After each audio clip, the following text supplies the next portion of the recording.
తెలంగాణ ముఖ్యమంత్రి రేవంత్ రెడ్డి గారు నిన్న కేరళ రాష్ట్ర ఎన్నికల సభల్లో మాట్లాడుతూ పినరయి విజయన్ గారిని మన కేసీఆర్తో పోల్చాడు.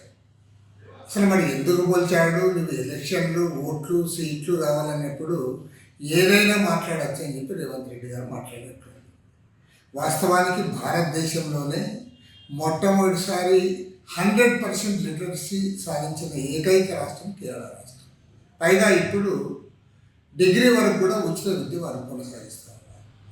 అంతేకాకుండా భారతదేశంలో కేరళ, వెస్ట్ బెంగాల్లో మాత్రమే 100కి 100 రూపాయలు భూ సంస్కరణలు అమలు జరిపి పేదవాళ్లకు భూములు పంపిణీ చేశారు.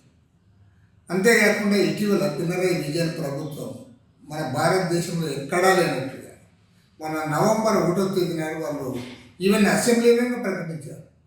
ఎక్స్ట్రీమ్ పావర్టీ ఏదైతే ఉందో, అత్యంత దుర్భర దారిద్ర్యంలో జీవిస్తున్న వారి యొక్క పేర్లన్నీ కూడా తీసుకొని సర్వే చేసి వాళ్ళందరికీ కూడా ఇవాళ ఉద్యోగాలు, ఉపాధి, వ్యాపారాలు కల్పించి అత్యంత పేదరికం లేకుండా ఆ రాష్ట్రంలో చేసి వారు ప్రజలకు వివరించారు.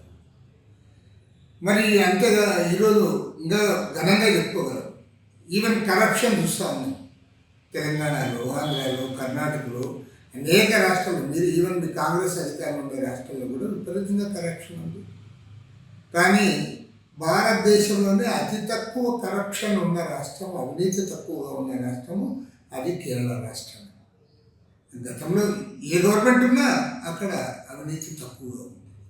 ఈ అన్ని విషయాలు కూడా మర్చిపోయి ఏదో ఎన్నికలు కాబట్టి, ఓట్లు కావాలి కాబట్టి, సీట్లు కావాలి కాబట్టి, అధికారం రావాలనే ఉద్దేశంతో మీరు ఈ రకంగా అప్రతిష్ట పాలు చేసే ఉపన్యాసాలు కూడా తగదు.